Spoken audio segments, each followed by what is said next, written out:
남았을 때 오늘 AI 버블에 대한 논리적 근거를 얘기를 드리려고 왔는데, 사실은 시장 버블이라고 보는 게 맞죠. 시장이 버블인데 그거를 주도적으로 이끌어온 게 AI 버블이기 때문에 그 부분을 좀 얘기를 하고 싶습니다. AI의 캐펙스가 픽아웃 할 것이냐라고 하는 거, 그리고 병목 현상인 에너지를 단기적으로 해소할 수 있느냐라고 하는 거고, 그거에 맞춰서 관세는 현실화되고 밸류에이션은 에너지 수입 구조 관련돼서 관세는 영향을 미치죠. 밸류에이션은 AI 캐펙스가 픽하게 되면 밸류에이션 부담, AI가 끌고 가는 시장의 EPS, APS 성장을 이게 끝낼 수가 있느냐라고 하는 거가 핵심입니다. 그리고 그렇기 위해서 여러 가지를 챙겨 볼 건데, 오늘 볼 내용들은 닷컴 버블 때랑 컴퓨팅 버블 나올 때 그때 어떤 흐름들을 보였고, 거기서 이제 중요한 법칙들이 나옵니다. 주식시장과의 어떤 괴리를 만드는 거, 그 부분에 대해서 살펴볼 겁니다.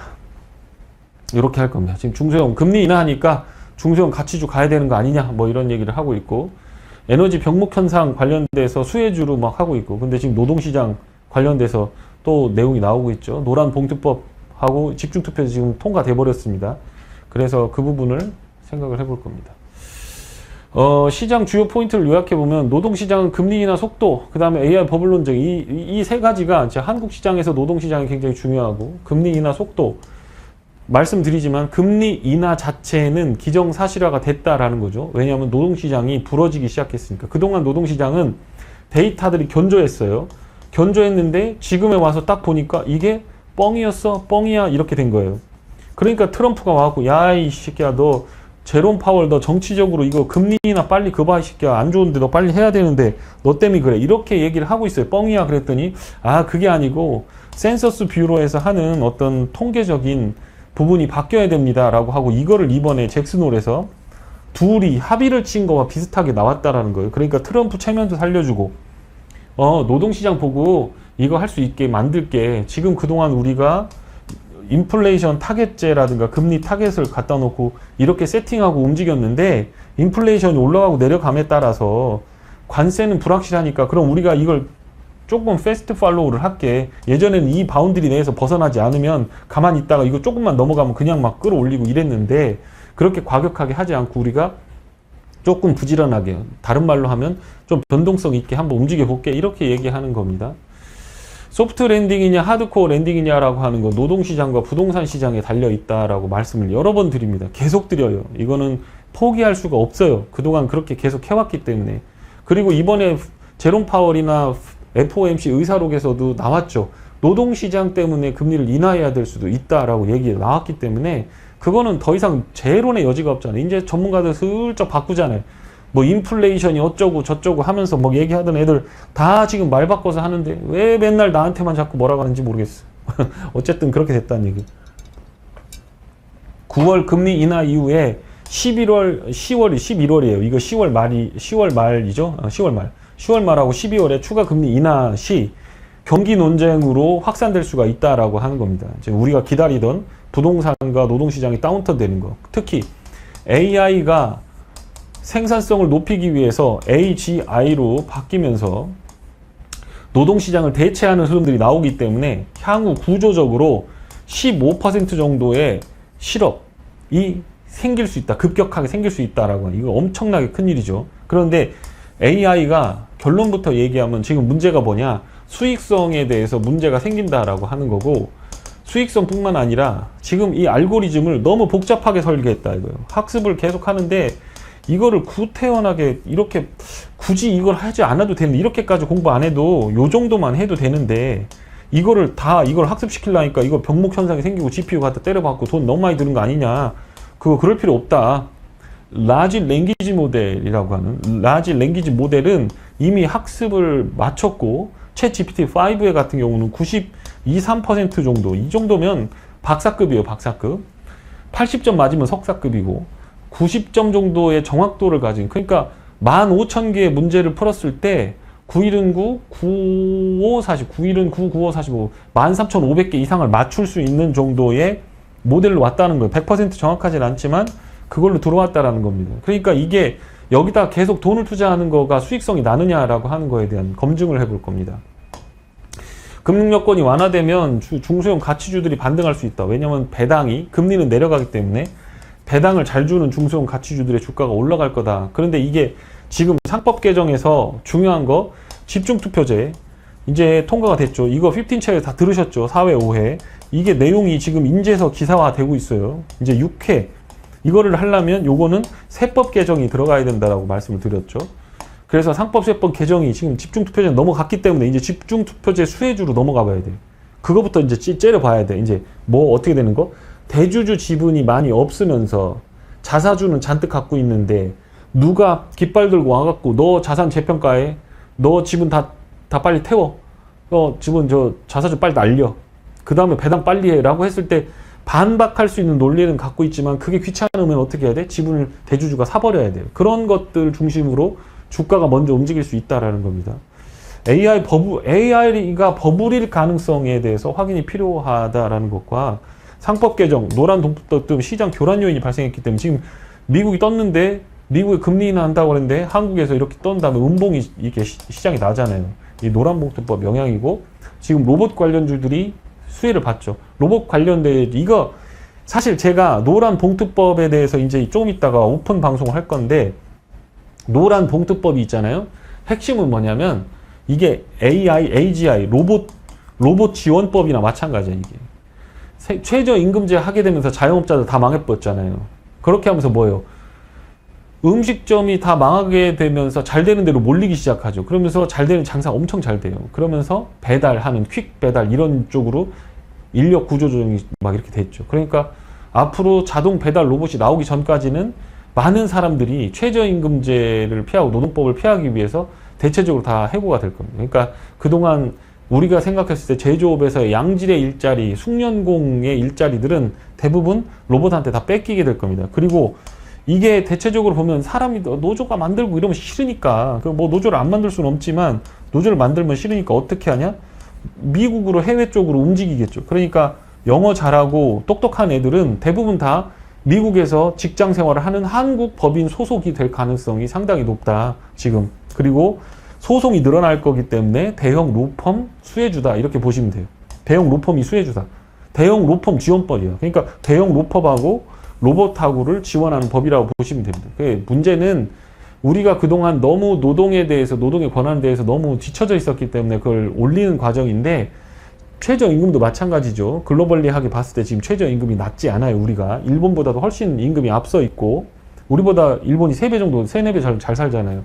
근데 그런 상황이고 결국에 이게 제조업과 서비스업은 다르거든요. 미국은 서비스업 국가이기 때문에 그런 식으로 서비스 가격을 올려도 그걸 분산해서 충격을 완화할 수가 있는데 우리나라는 그렇게 올려버리게 되면 제조업이 먼저 망가져 버릴 가능성이 상당히 높아요. 그러면서 인원을 구조조정을 하면서 인원을 3분의 1, 4분의 1로 확 줄여버리고 나머지는 이렇게 하고 왜냐하면 돈은 똑같이 나가야 되고 혜택은 똑같이 나가야 되는 사람 필요가 없죠. 그러니까 권리를 주장하는 거가 중요한 게 아니라 회사가 잘 되는 게 중요한데 어쨌든 그 추이를 한번 지켜보도록 하겠습니다.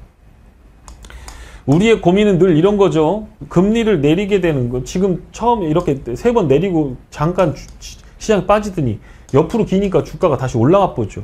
그리고 나서 여기서 지금 또 내리려고 지금 9월에 이렇게 내릴 거 아니냐 이렇게 하는 거예요. 그럼 금리가 이렇게 쭉 내려간다라고 보고 제로금리를 갔을 때 우리는 어떤 루트를 따라갈 거냐, 이 루트를 따라갈 거냐 아니면 이 루트를 따라갈 거냐 하는 두 가지가 있는 거예요.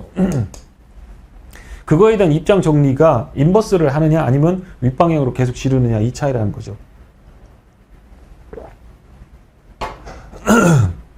간단한 얘기입니다. 심플한 얘기입니다. 그리고 굉장히 오래 걸리는 얘기고 결과가 지나고 나서 보았을 때 우리가 지금 AI에다 버블에다 때려 박았으면 지금 2년 정도를 빅테크 매그너피센트 7에다 박았으면 한 200% 정도 벌었을 것 같아요. 200% 정도 올랐어요. 국내 시장에서 200%를 못 벌었다라고 하는 건 그건 국내 시장 실력을 기르면 되는 거고 열심히 하면 되는 겁니다. 그런데 우리는 커버 전략을 했기 때문에 이게 거의 다 까졌단 말이에요. 그죠?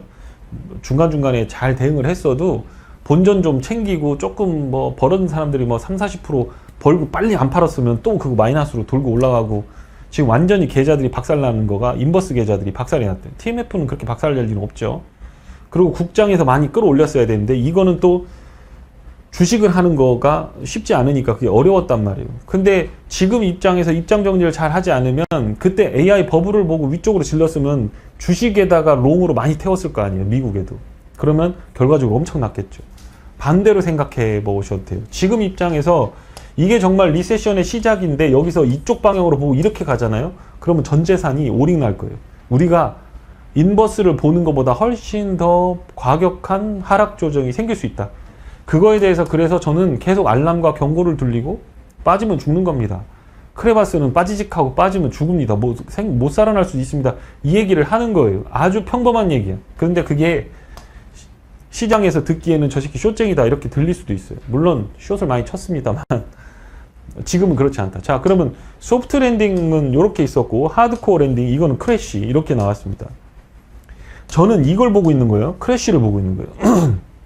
그전에는 그냥 리세션을 봤어요. 마일드하게 그냥 30에서 35% 빠지고 반등하고 뭐 이렇게 가는 흐름들을 봤어요. 근데 지금은 이제 지표가 너무 부러지고 너무 과격하게 한쪽으로 몰렸기 때문에 이렇게 됐죠.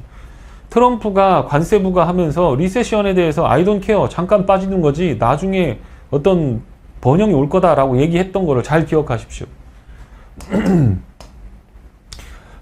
죄송합니다. 왜 이렇게 목이 메이는지 모르겠어요. 죄송합니다. 자, 10년물 장기하고 10년하고 2년하고 이거의 어떤 갭이라고 하는 거는 시장을 판단하는 굉장히 중요한 지표입니다. 갭을 뭘로 나타내느냐? 요걸로 나타낸 거예요. 요걸로 이렇게. 요게 갭입니다. 이렇게. 이게 이렇게 되면 일드 커브 인버전 됐다가 정상으로 올라오면서 리세션, 일드 커브 되면서 정상으로 하면 리세션, 일드 커브 내려갔다가 내려와서 이제 이것도 이렇게 될 판이었는데 여기서 갑자기 이제 여기가 뭐 2020년이죠. 팬데믹이 뚝 터져. 이게 쭉쭉쭉쭉 올라가면서 이게 이만큼을 떼갖고 여기다 붙여버렸어야 돼. 여기서부터 여기까지 붙여버렸어야 돼. 이렇게 됐어야 되는데 이제 그게 이제 나오는 거죠. 인버전, 쇼크. 인버전, 쇼크 이렇게 돼야 되는 거죠. 여기 쇼크가 나올 거냐 안 나올 거냐 이제 그런 거죠. 구태의연하게 예전 이론을 가지고 얘기한다 그럼 저는 할 말 없어요. 제가 무슨 점술갑니까? 그냥 과거에 있었던 경제적인 논리를 가지고 시장이 어떻게 돌아가는지에 대한 예측과 예상을 하는 거지. 과거와 다르다. 똑같진 않아요. 비슷할 수 있죠. 원리는 비슷하죠. 그러니까 그 안에 있는 원리를 잡아내야 되는 거지. 그게 예전하고. 자, 그래서 채권 시장의 일드 갭이 이렇게 벌어지는 걸 뭐라고 하냐면 스티프닝이라고 합니다. 스티프닝. 그 다음에 이렇게 거꾸로지는 거는 인버전, 내로잉이라고 하고 인버전이 들어갔다라고 하죠. 인버전. 이렇게 되죠. 그런데 스티프닝이 되는 거를 잘 살펴보시면 두 가지 특징이 있어요. 스티프닝이 이렇게 될 때 요 차이를 한번 보십시오. 요게 이 파란 선이 단기 국채입니다. 단기 국채가 국채 금리는 이거는 뭐에 영향을 받는다? 페드의 영향을 받아요. 이 장기선 요 하얀색은 뭘로 영향을 받아요? GDP하고 그 다음에 인플레이션에 영향을 받아요. 인플레이션, 프로스펙트, 전망, 익스펙테이션하고 같이 움직입니다. 무슨 말씀인지 이해 가셨죠? 그러니까 단기 국채 금리와 장기 국채 금리는 방향은 비슷하지만 그 폭을 결정하는 거의 중심에는 다른 변수들이 존재한다라고 하는 걸 이해를 하셔야 됩니다. 그래서 이게 이렇게 올라가는 상황이죠. 그럼 어떻게 올라가는 거예요? 여기서 보면 이게 지금 단기 국채 금리가 막 급격하게 내려가죠. 엄청나게 내려가는 반면 장기 국채 금리는 덜 내려가죠. 그러니까 이거에서 이걸 빼준 거가 이렇게 높아지는 거죠. 요 구간이 요 길인 거예요. 요 길이. 그러니까 그러면 장기 국채 금리가 내려가죠. 금리가 내려가면 뭐가 올라가는 겁니까? 국채 가격은 올라가는 거죠. 국채 가격이 올라가는 데다 베팅하는 게 뭐예요? TMF. 그죠? 그러면 이거는 뭐다? 이렇게 단기 국채 금리가 급락을 한다라는 건 이건 누가 끌고 내려간다는 거예요? 페드가 끌고 내려간다라는 거지. 그러니까 일드 커브 스티프닝이 내려올 때 단기 페드가 내려 찍으면서 내려가. 눌러. 그럼 유동성 확 풀어. 그렇죠? 유동성을 확 풀어. 확 풀고 장기 국채는 아니야. GDP도 좋고 그 인플레도 있고 그러면서 안 내려와. 그러면 이런 차트들이 만들어지는 거예요. 이런 스티프닝이 만들어지는 겁니다. 무슨 말씀인지 이해하셨죠? 그러면 금리는 내리면서 국채 가격은 올라가면서 스티프닝이 발생한다 라고 할 때 국채 가격이 올라가기 때문에 나오는 얘기가 뭐예요? 불 스티프닝이에요. 국채의 가격이 올라가니까 불인 거예요. 불. 국채 가격에 중심을 맞추라는 거예요. 그런데 여기서도 보세요. 여기는 보면 요런 자리들 있죠. 여기서는 지금 단기 국채 금리가 저거 한데 요건 보세요. 장기 국채 금리가 이렇게 여기서부터 올라가고 이렇게 하고 단기 국채 금리는 옆으로 기어버리죠. 장기 국채 금리가 올라가 뿌죠. 이거는 뭡니까? 요런 데도 보세요. 요렇게 되면서 먼저 요렇게 되면서 요렇게 넘어가죠. 그러니까 얘는 이렇게 장기 국채 금리가 떠버려. 그런데 단기 국채 금리는 아직도 여기에 머물러 있어. 그렇죠? 그러니까 이렇게 그래프가 그려지죠. 예? 그렇게 될 수밖에 없죠. 그러니까 이런 거는 뭐냐? 이것도 스티프닝이잖아요. 예? 그러니까 이렇게 스티프닝이 나오잖아요. 이렇게 단기적으로 보면 얘는 잔잔바리로 가만히 있는데 장기 국채가 인플레이션 기대나 GDP 성장이 틱 나오면, 그런데 페드는 단기 금리를 안 올리니까 그냥 옆으로 누워 있는 거야. 이렇게. 이게 이럴 때 나오는 걸 이것도 스티프닝인데 자, 이렇게 금리가 올라가 보면, 금리가 올라가면 뭐가 내려갑니까? 국채 가격이 내려가죠. 그럼 국채 가격이 내려갔으니까 베어 스티프닝 이렇게 되는 겁니다. 이해 가셨죠? 자, 그런데 지금 상황은 어떻습니까? 장기 국채금리, 단기 국채금리를 인하를 하면 이렇게 내려가겠죠. 그러면 국채금리가 내려가면서 장기 국채금리는 관세 때문에 안 돼, GDP 때문에 안 돼 하고 버티고, 얘는 빨리 내려가고, 여기하고 똑같죠. 얘는 버티고 얘는 빨리 내려가고, 여기하고 똑같죠. 특히 국채 금리가 높은 수준을 유지하다가 빠지고, 높은 수준을 유지하다 빠지고, 높은 수준을 유지하다 빠지고, 그러면 이런 자리로 볼 거냐? 99년 막 2001년 막 이런데, 97년 이런 데도 있죠. 이런 데로 앞전에 보면 이렇게 나와. 이런 데로 볼 거냐라고 하는 거가 지금 우리가 가진 퀘스천의 핵심이다. 이렇게 보시면 됩니다. 그러니까 지금은 불 스티프닝, 금리 인하 사이클에서의 스티프닝이 나오는 거고, 인버전이 됐다가, 장기적으로 인버전이 됐다가 올라오는 구간이다 라고 하는 거가 국채 시장에서 우리가 주는 신호입니다. 무슨 말씀인지 아시죠?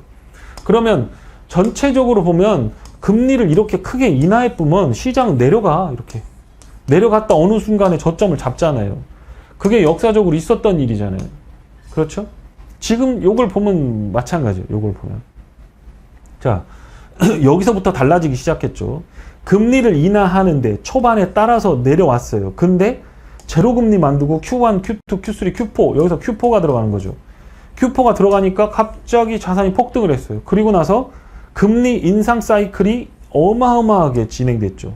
역사상 가장 빠르고 이거보다 훨씬 더 급한 금리 인상 사이클이었죠. 그렇죠? 99년에도 볼 수 없었던 사이클이에요.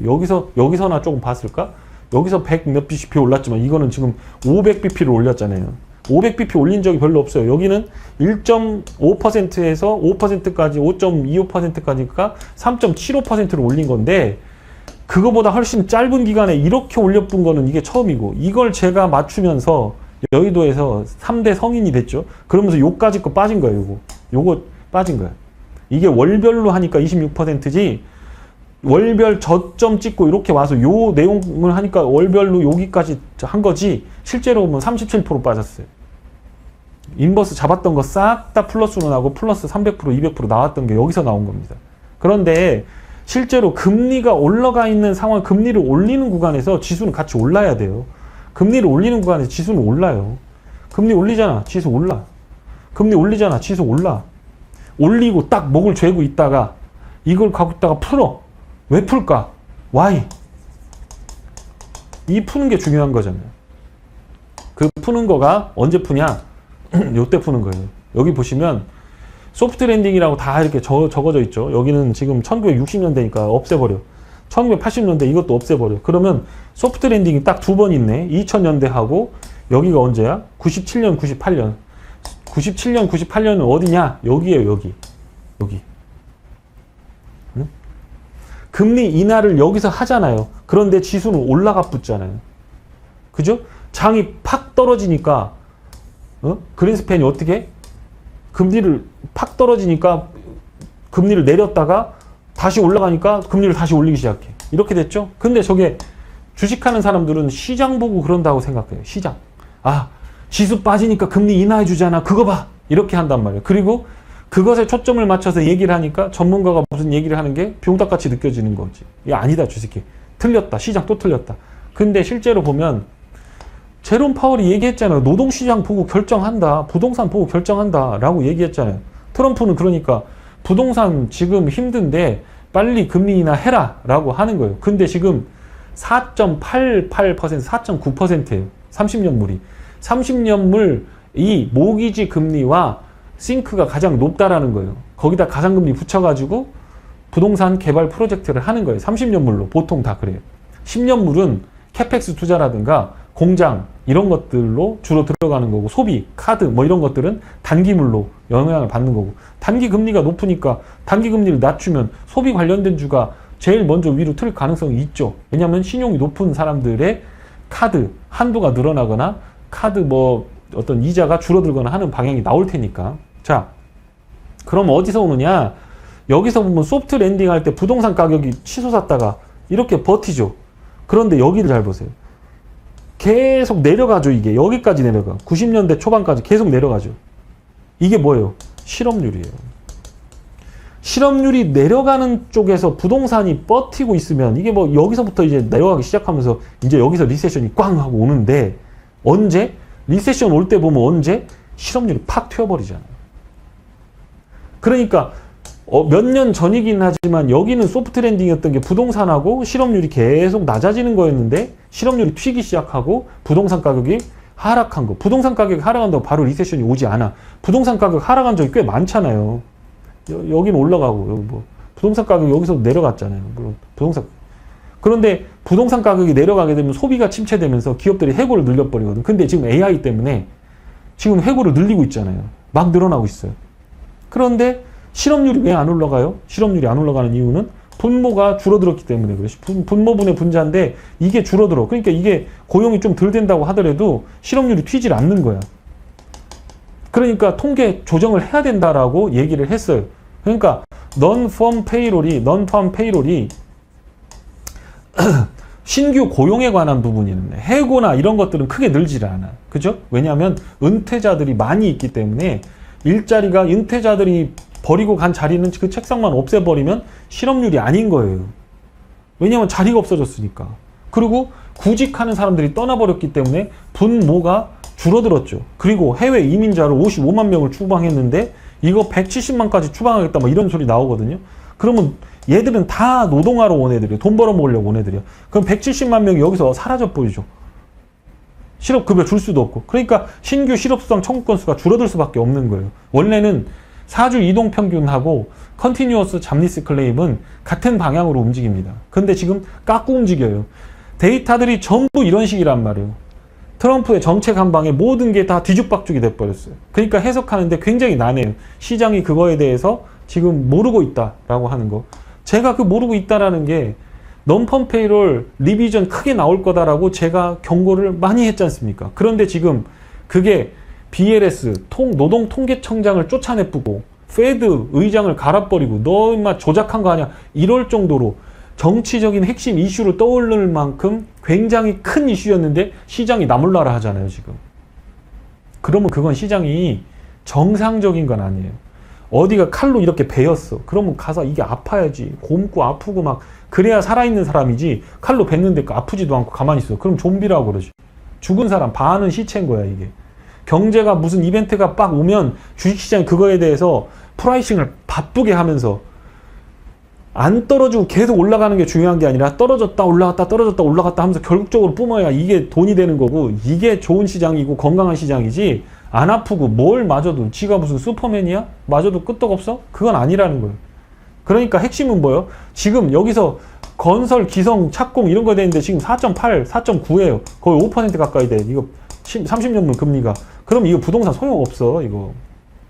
인벤토리 막 늘어나고 있죠. 그러니까 가격은 이렇게 빠질 가능성이 있고 건설, 기성, 착공 이런 것들이 단기적으로 계절성을 보이면서 하겠지만 추세적으로 내려갈 가능성이 있죠. 왜냐하면 재고가 있는데 안 팔리는데 계속 짓겠어요? 맨션이라고 하는 거, 다세대 주택 같은 거는 지금 연체율이 11%가 넘어갔어요. 크레딧 카드, 신용 그거하고 비슷해요. CRE는 이미 날라가 붙고 지금 데이터 센터 짓는 거가 붕괴가 되면 그거가 망가지면 이제 건설 쪽은 작살 나는 거예요. 거기서 다 뱉어낼 거야 이제. 그런데 아직까지도 건설 시장에서는 로봇이 대체하지 못해요. 다 사람이 해야 돼요.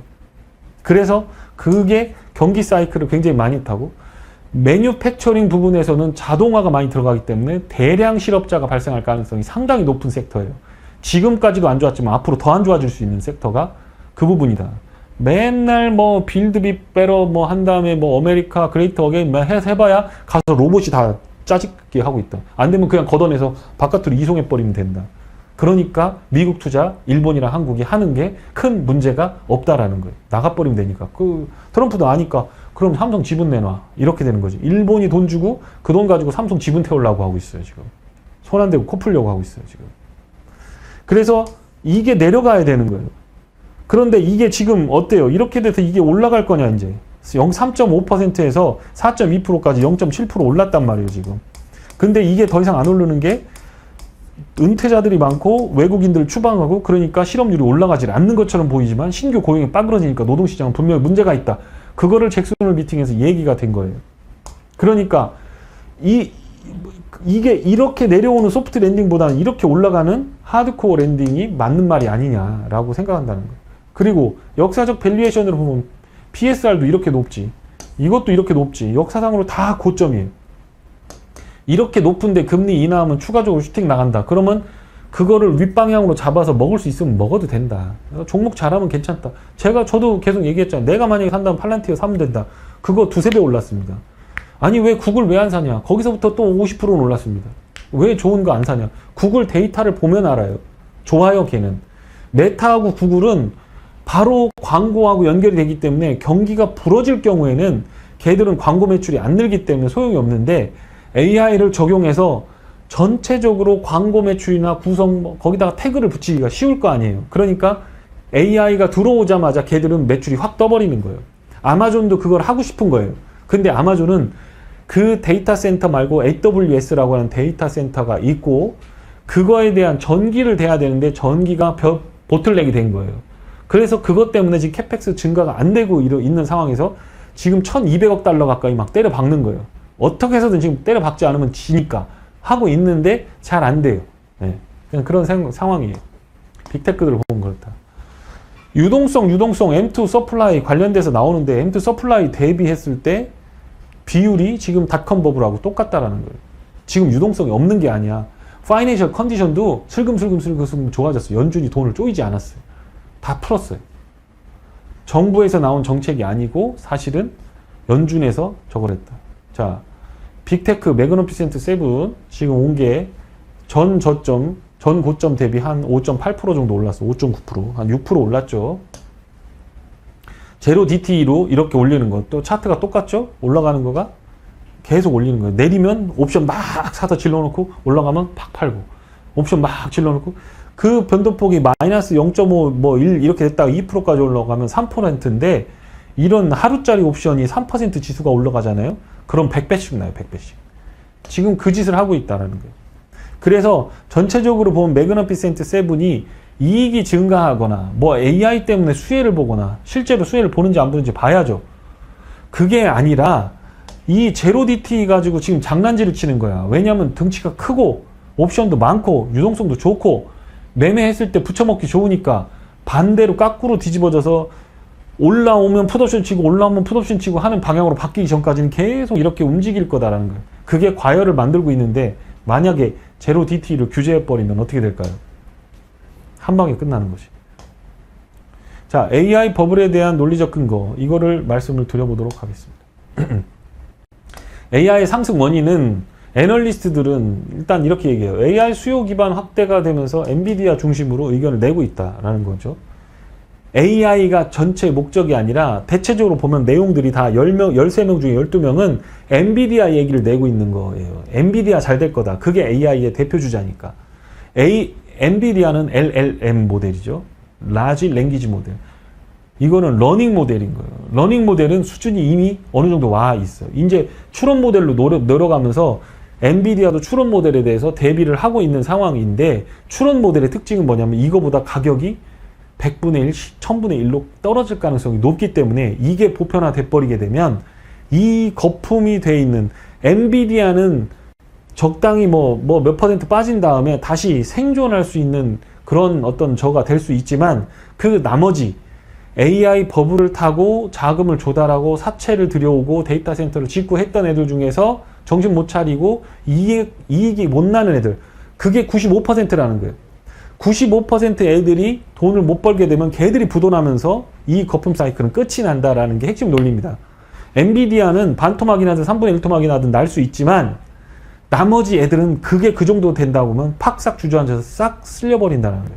그게 거품의 종말을 말하는 겁니다. 그러나 지금은 전체적으로 그래서 애널리스트들은 높이 보고 있다. 장기 생산성이 향상이 되고 GDP 재고 잠재력이 커서 완전 도입 시 15% 이상 어떤 부분에서 노동 생산성이 좋아진다라고 하는 거가 이 사람들이 주장하는 거고요. 연간 2.4조에서 4.4조 달러 규모의 경제 가치, GDP. 그러니까 지금 GDP가 30조 달러니까 GDP가 약 10%에서 3조 달러니까 10%, 7%에서 39, 27, 9%에서 4%, 14%, 9에서 14% 정도 GDP가 올라갈 수 있고 비용은 계속해서 하락할 거기 때문에 자꾸 확대될 거다라는 거지. 자, 죄송합니다.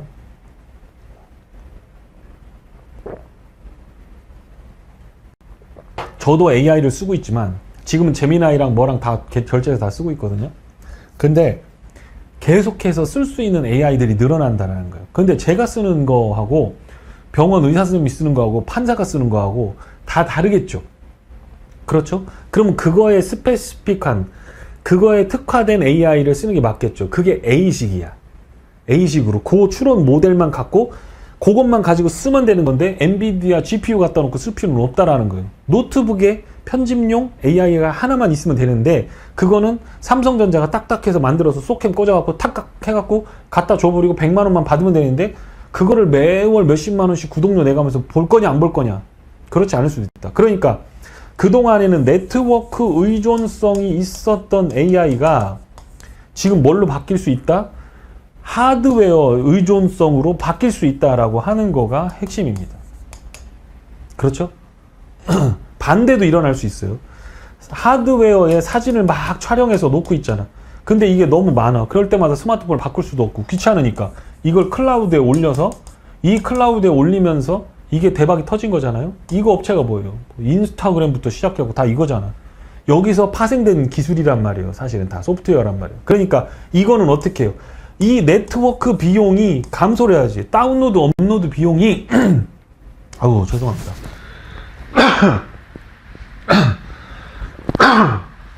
아유 목이 왜 이러지?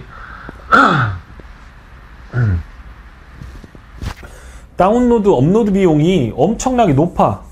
그리고 아무나 못 써. 그리고 속도가 느려. 그러면 이거 누가 하겠어요? 근데 4G, 5G 넘어오면서 영화 한 편 올려보내고 내려보내는데 얼마 안 걸려. 그쵸? 3기가 막 뭐 이런 거 뭐 한번 그냥 몇십 초면 몇 분이면 그냥 다운로드, 업로드 다 돼버려. 막 동영상도 실시간으로 스트리밍 해갖고 하니까 유튜브들이 막 올라가는 거 아니에요? 그쵸?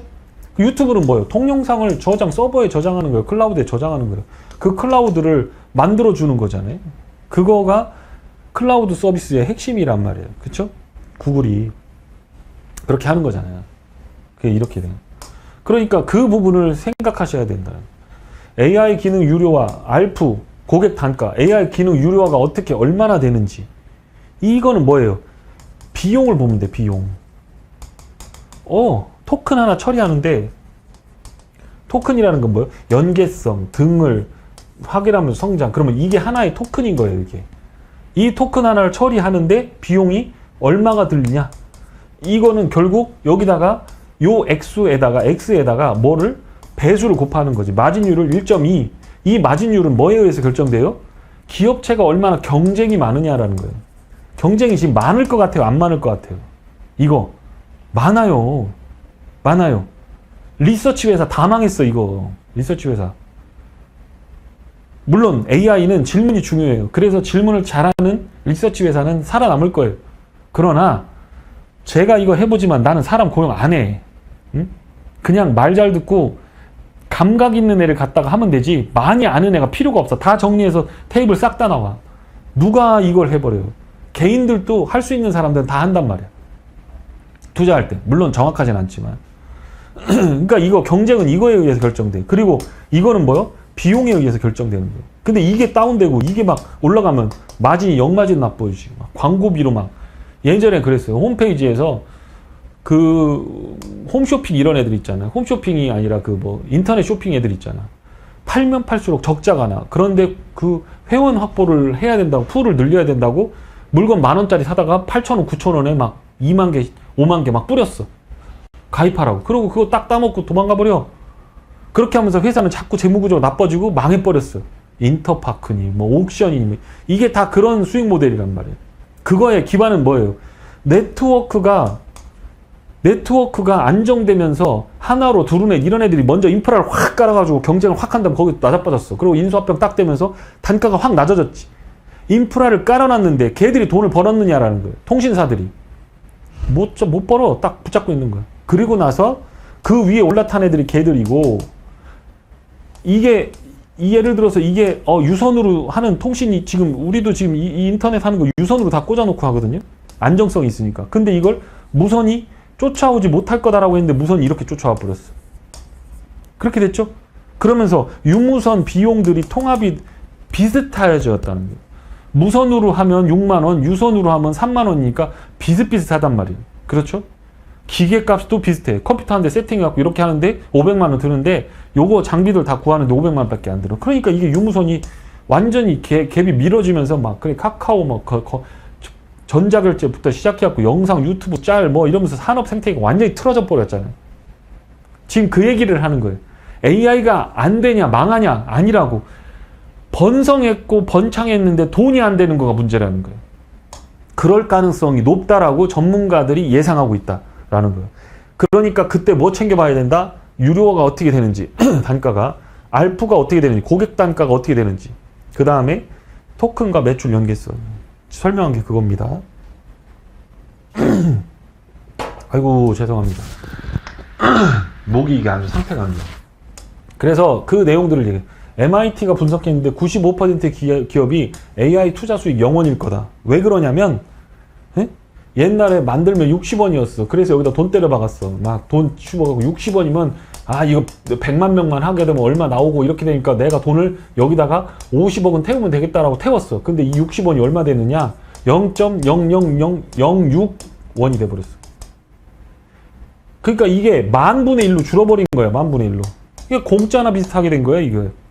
이거는 죽었다 깨나도 다시 60원은 죽었다 깨나도 기다려도 안 올라. 이건 아예 안 되는 거야. 그러니까 얘네는 회수 못 한다. 그런데 얘가 이 시기에 돈을 받아서 경쟁력을 회복했으면, 경쟁력을 갖고 있으면 되는데, 라지 랭귀지 모델 빼놓고는 지금 수익성 있는 게 아무것도 없다라는 거예요. 그러니까 박살 난다. 그런데 여기다가 사모펀드들이 돈을 다 태웠다. 데이터 센터, 물류센터에다, 물류창고에다 투자해갖고 지금 박살 나고 있죠. 그런데 그거만큼, 그보다 더 큰 규모로 부동산하고 여기에다 데이터 센터에다 돈 때려 박아놓고 지금 기다리고 있다. 무르익기만. 엑시트 하려고 기다리고 있는데, 유니콘 기업 뭐 오픈 AI나 이런 애들이 나와가지고 싹 다 먹어버리고 나머지는 경쟁력 없어? 그럼 다 망한다는 얘기죠. AI 새 버전 출시할 때마다 수익이 감소해버린다라고. 챗 GPT-3, 챗 GPT-4, 챗 GPT-5 갈 때마다 수익이 감소해. 왜 그래? 제미나이도 있고 퍼플렉시티도 있고 이게 버전이 여러 가지가 있으니까 서로 나눠 먹어버리는 거예요. 그렇게 되는 상황이다.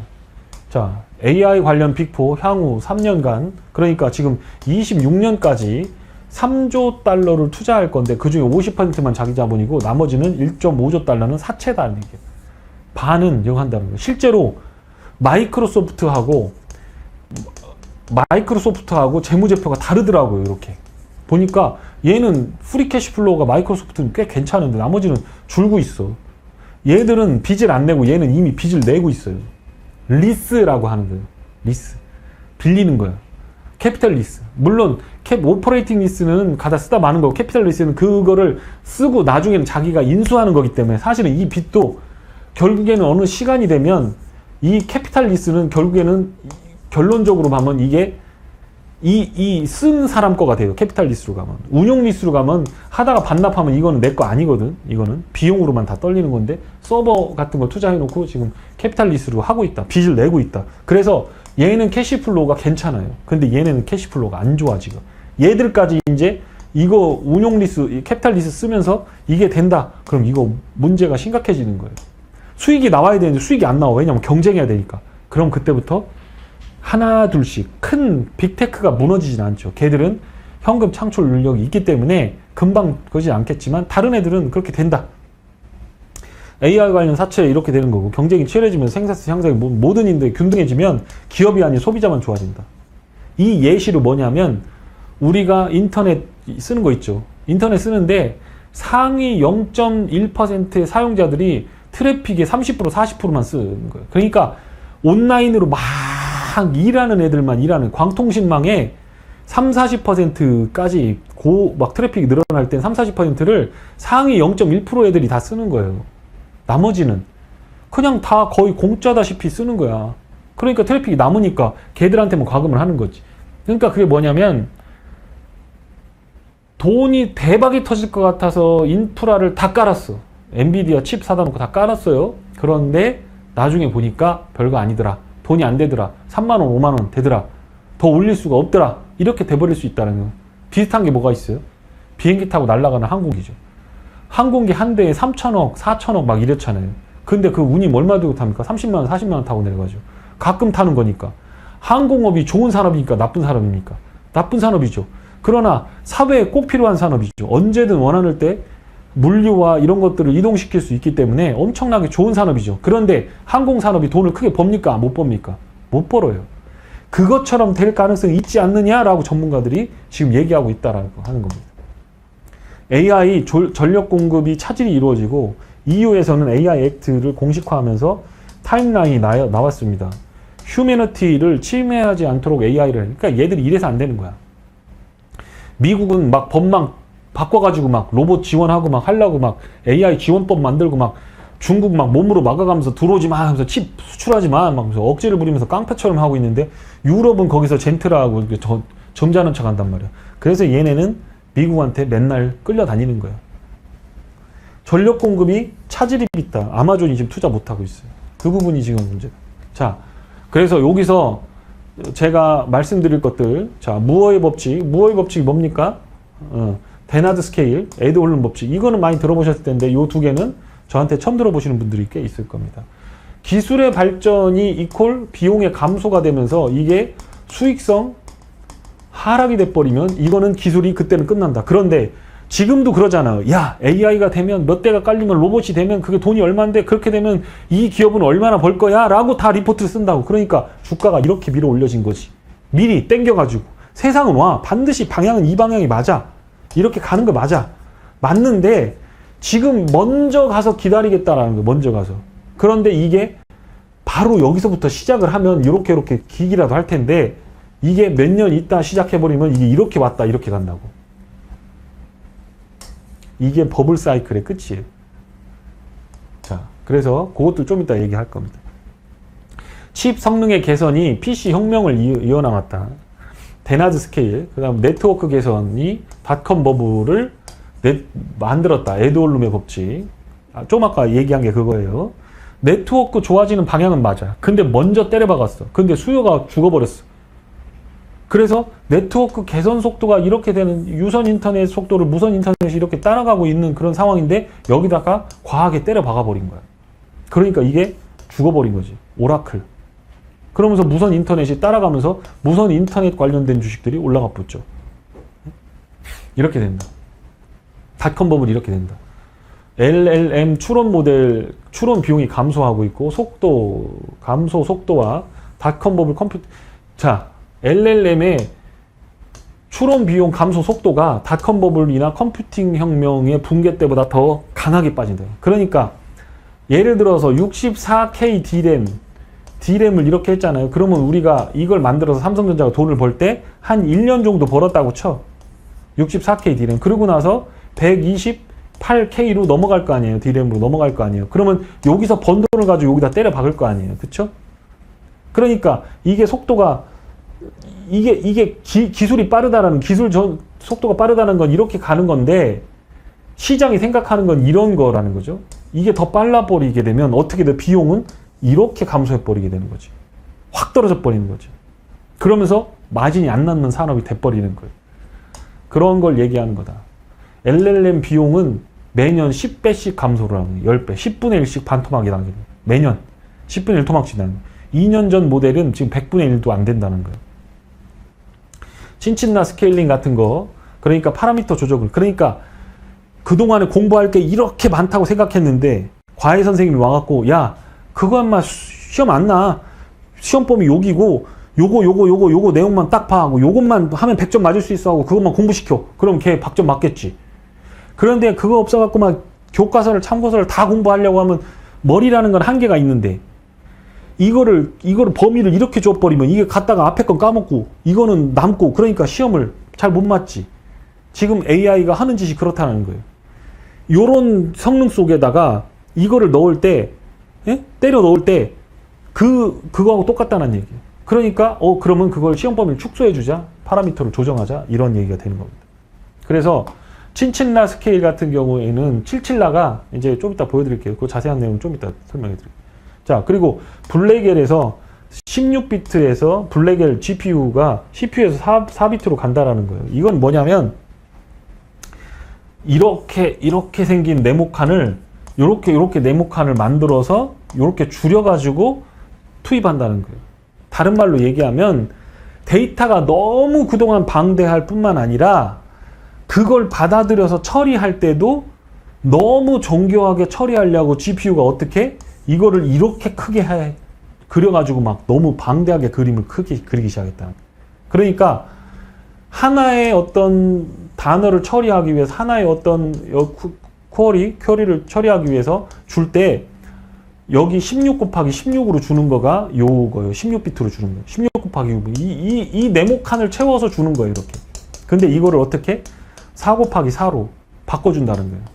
그러면 훨씬 더 처리 속도가 하고 병목이 줄어들겠죠. 그러니까 HBM도 더 많이 쓰고 막 더 빨리 하고 전기도 더 많이 먹고 이렇게 하는 거가 무너졌다라는 거예요. 무너진다. 그게 블랙엘부터 시작이다라고 하는 거고. 자, 26년부터는 훈련 독점에서 추론 모델로 다극화가 되는 첫 해가 된다. 이거 중요한 얘기입니다. A식으로 바뀐다는 거예요. 다 나와버린다는 거예요, 이거. 이제 파운드리가 좋아질 거고, 삼성전자가 어떻게 될 거고, 관련되고, 테크윈이 어떻게 되고, 이런 게 하는 게 여기서 나오는 거예요. 종목들. 자, 이게 친칠라입니다. 친칠라. 귀엽죠?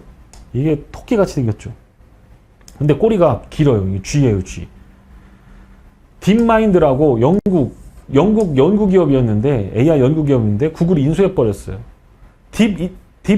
딥시크는 중국 거고, 딥마인드는 영국 겁니다. 안데스 산맥에 사는 설치류 동물이라는. 귀엽죠? 귀엽죠? 그래서 이렇게 딥을 붙였고, 몸집에 비해 놀라운 생존력을 보이는 효율성이 있는 거다라는. 그러니까 AI를 너무 크게 갖고 가지 마라. 그게 제미나이로 들어가는 거예요.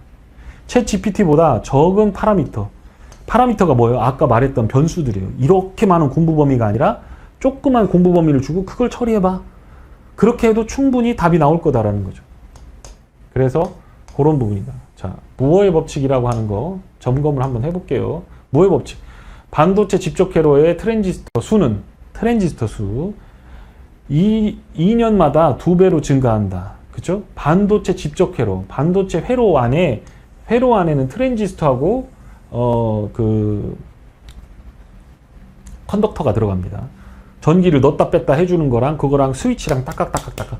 전기를 넣어주면 흘려주면 딱딱딱딱딱 01010101 이게 반도체예요. 그거를 그거가 집적도 요 크기의 반도체에 그 스위치가 껐다 켰다 하는 스위치 트랜지스터가 몇 개가 옛날에는 100개 들어갔다라고 하면 이게 2년마다 2배로 200개가 들어간다는 거예요. 그러니까 100개짜리 성능을 하려면 이렇게 크게 할 필요가 있어요? 아니죠. 쬐끄맣게 만드는 거죠. 쬐끄맣게. 그래서 반도체의 소형화가 계속 진행이 되는 겁니다. 집적도가 높아진다라고 하죠. 그러니까 이렇게 소형화가 되니까 이렇게 큰 거보다는 작은 게 뭐가 좋겠어요? 전력을 덜 먹지. 전력을 덜 먹게 되는 겁니다. 그래서 반도체 미세 공정이라고 하는 것과 맥을 같이 하는 거예요. 반도체 미세 공정. 그러니까 삼성전자는 이따시만한 웨이퍼에 그동안에는 2만원 반도체들을 넣었는데 이거를 100개씩을 집어넣는 반도체를 만드는데 이제 기술이 발전하면서 요만한 거에다 100개씩 집어넣을 수 있네. 요만한 게. 그 나중 되니까 요만한 거에다 100개를 집어넣을 수 있네. 트랜지스터를. 이렇게 바뀌어버린 거예요. 이렇게 바뀐 거예요.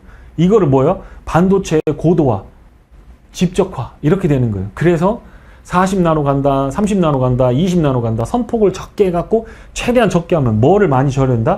전력을 줄여준다라는 거예요. 그런데 중요한 건 그게 언제 붕괴됐냐? 2015년, 2010년, 20년이죠? 여기서부터는 옆으로 기어버리죠. 이렇게 올라오던 선에서 더 이상 못 올라오잖아. 2015년, 18년에서 껐잖아. 지난번에 영상에서, 이건 주도주 클럽 영상이었나? 하여튼 이게 이렇게 된 거예요. 또 영상을 많이 찍으니까. 이렇게 돼. 15년부터 붕괴가 됐다라는 거예요. 자, 그렇게 하면서 문제는 뭐냐면, 데나드 스케일링. 같은 면적의 성능을 내기 위해서 전력 소비와 발열은 줄어든다라는 거예요. 아까 말씀드렸죠? 반도체가 이따시만 하다가 요만하게 줄었는데 성능은 같아. 성능은 같아. 그러니까 어떻게?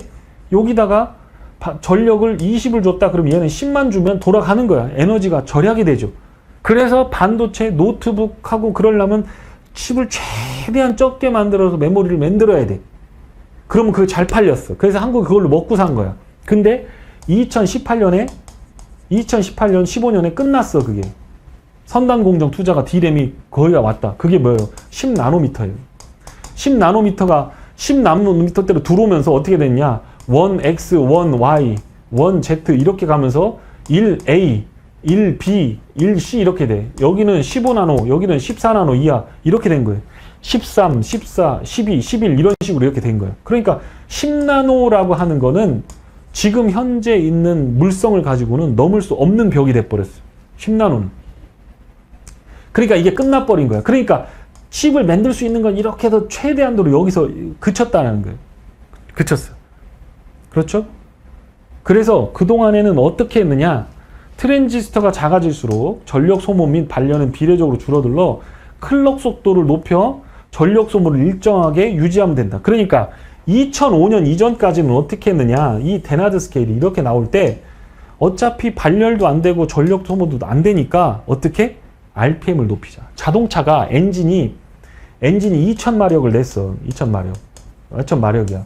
그런데 내가 필요한 건 더 높은, 더 빠르게 가고 싶어. 그럼 어떻게 돼? 이거를 2000마력 이상으로 높이는 건 어려워. 그러니까 어떻게? 회전수, RPM을 죽으라고 높여버리자. 회전수를 팍 돌리자. 그게 뭐예요? 클럭을 조정하자는 거예요. 그러니까 반도체가 헤르츠라고 이렇게 써있죠. 헤르츠. 지금은 3에서 5GHz가 이렇게 나와요. 옛날에 이거는 200MHz 뭐 이렇게 됐다. 그러니까 왔다 갔다 하는 속도가 이렇게 됐었는데 이거를 이렇게 바꾸자는 거예요. 그러면 이놈이 빨리빨리 왔다 갔다 하면 RPM이 막 돌아가는 거예요. 2000마력은 동일한데 더 빨리 돌아버리면 속도가 쫙 나는 거죠. 그게 어디까지? 여기까지 됐었다라는 거예요. 여기까지는. 그런데 그 이후로 되니까 안 되더라는 거예요. 열만 잔뜩 발생하고 다 타더라는 거예요. 그래서 예전에는 2005년도에는 CPU 타고 모뎀 타고 그렇게 타는 게 많았어. 컴퓨터에 불이 많이 났다니까. 지금은 잘 안 나잖아. 냉각 팬도 막 달아놓고 막 안 나잖아. 클럭수를 그렇게 오버 안 해.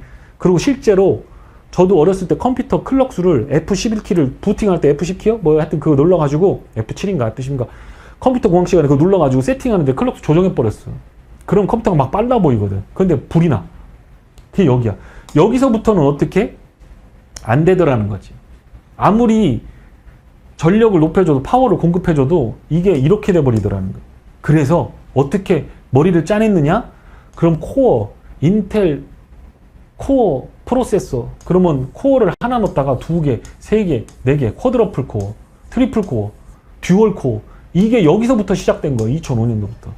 그러다가 이제 메모리로 가는 거. 이거 코어는 막 해가지고 반도체를 올렸는데 여기서부터 막 이걸 막 늘려, 밴드위드를 늘려야 돼, 이걸.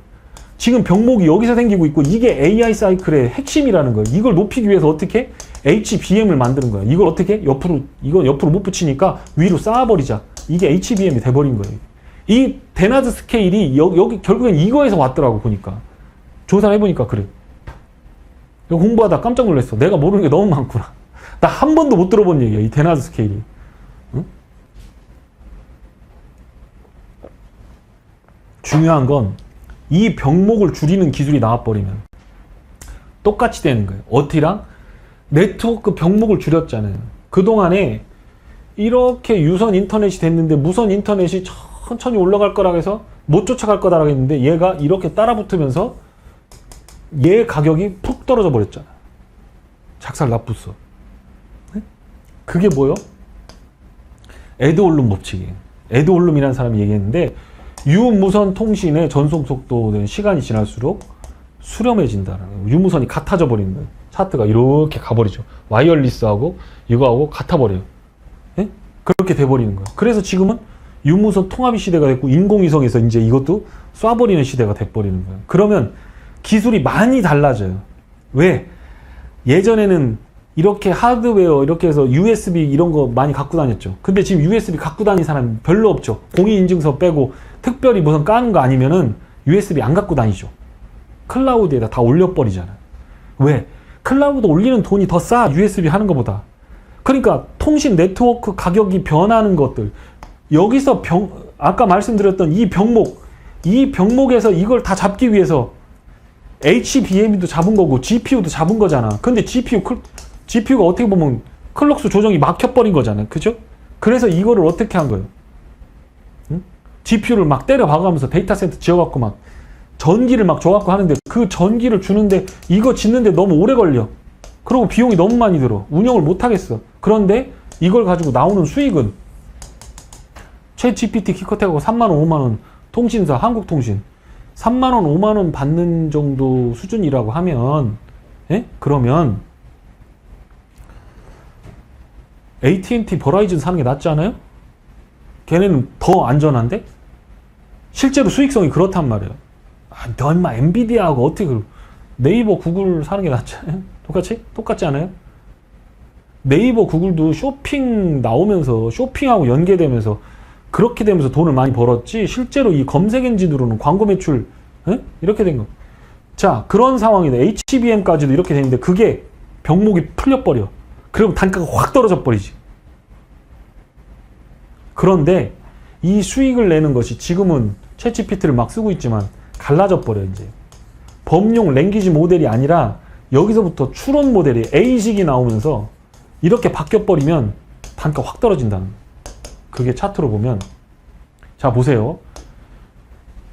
MMLU 이건 뭐냐면 중학교 정도 이게 MMLU는 뭐냐면 하여튼 150개 어떤 영역에 15,000개의 어떤 문제를 뽑아서 컴퓨터한테 너 풀어봐 시키야 푸는 거야.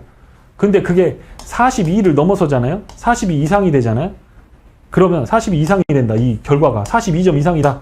그럼 야는 중학생 이상이 되는 거예요. 중학생이 대답하는 수준 이상을 웬만한 과목에서 해결을 하는 게 42점이야.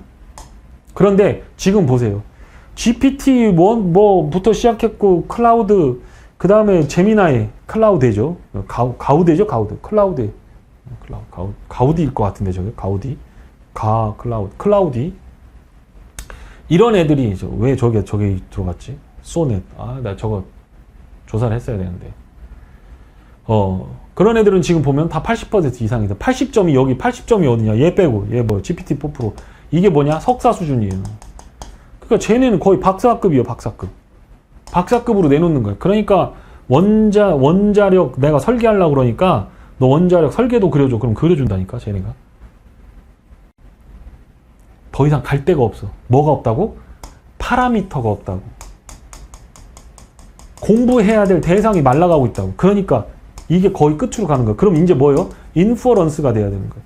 이놈을 갖고 여기서 알고리즘 빼내갖고 내가 필요한 곳에다 적용하는데 돈을 쓰는 건데, 이거는 인퍼런스 모델은 여기로 넘어가면 에너지, 알고리즘, 파라미터 모든 면에서 10분의 1, 100분의 1, 1000분의 1까지 툭 떨어뜨리면서 단가를 확 하니까 급속도로 확 퍼지겠지.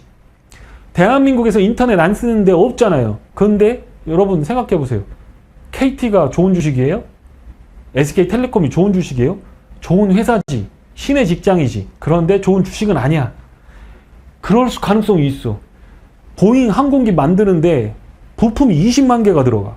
나사 볼트까지 다 합쳐서. 그런데 그 비행기를 조립하는 보잉이 좋은 회사죠. 엄청나게 좋은 회사지. 그런데 그 회사가 주식이 좋아요? 아니지. 그렇잖아요.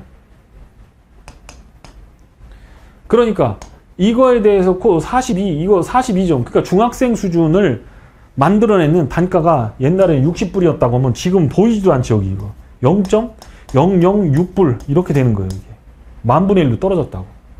그러니까 저기서 투자 받아서 갖고 와서 AI 투자 받은 놈은 새로운 거 이거 못 만들어내면 LLM 이거 다 소용없다는 거. 이거 다 이거 지금 끝났다는 거.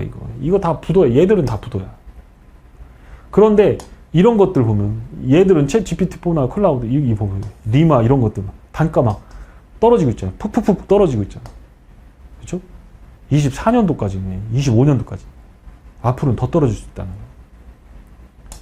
그러니까 코스트가 낮으면 보급도 그렇게 되고, 심지어는 이거 공짜로도 막 사용할 수 있다고.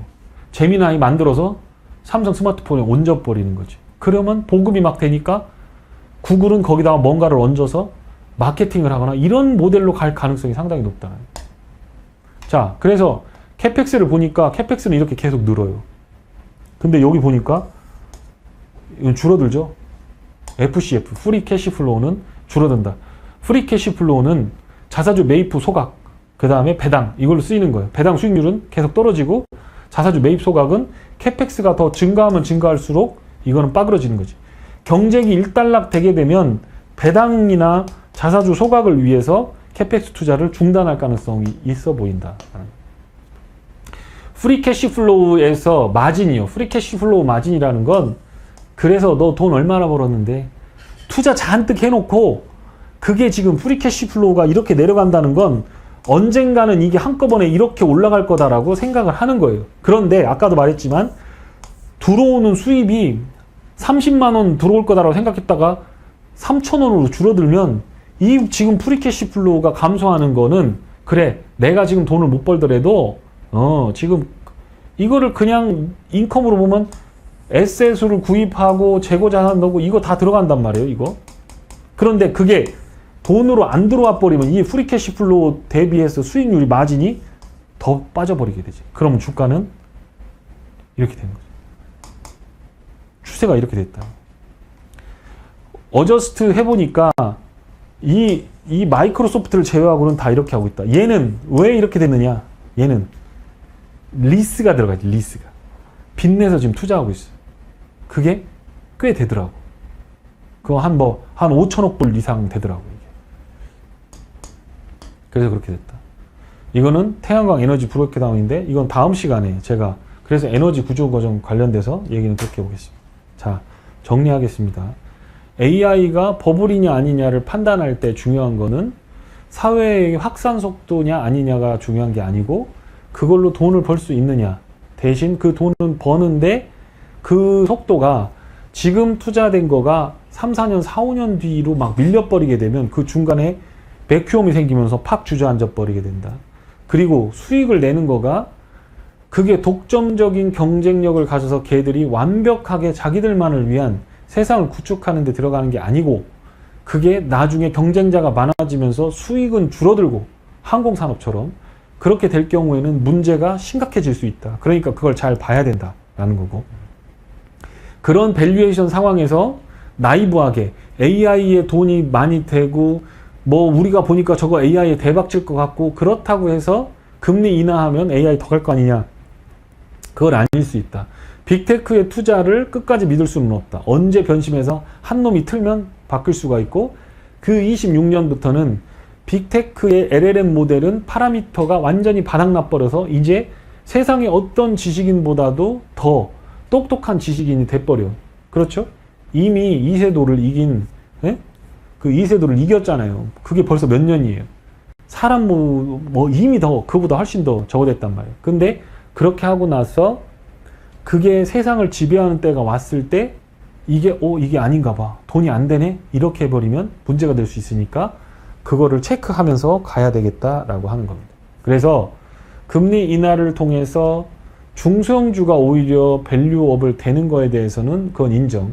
NFIB도 옵티미즘이 올라갔으니까 그건 괜찮다. 그럴 수 있고 장사가 그 가격이 올랐어도 금리가 인하되면 소비가 받쳐지니까 괜찮아질 수 있다. 그러나 만약에 그게 9월에 한번 내리는데 50bp를 갑자기 서든으로 내려버리거나 11월, 12월로 가면서 두 번 더 인하를 해버리게 되면 사람들 머릿속에는 이게 왜 갑자기 내리지? 이거 문제인데? 라고 생각할 수도 있다라는 거고, 그런데 만약에 국채금리가 벌어진 상태에서 단기 국채금리를 따라가지 않는 상황이 오게 된다면 인플레에 대한 기대는 있으면서 정책 실패를 겨누고 있는 거기 때문에 시장은 많이 흔들릴 수도 있다라고 하는 거, 그 부분을 말씀을 드리도록 하겠습니다. 자, 고생 많으셨고 다음 시간에 또 상법 개정이나 이런 부분들을 들고 얘기를 해보도록 하겠습니다. 고맙습니다. 나마스테.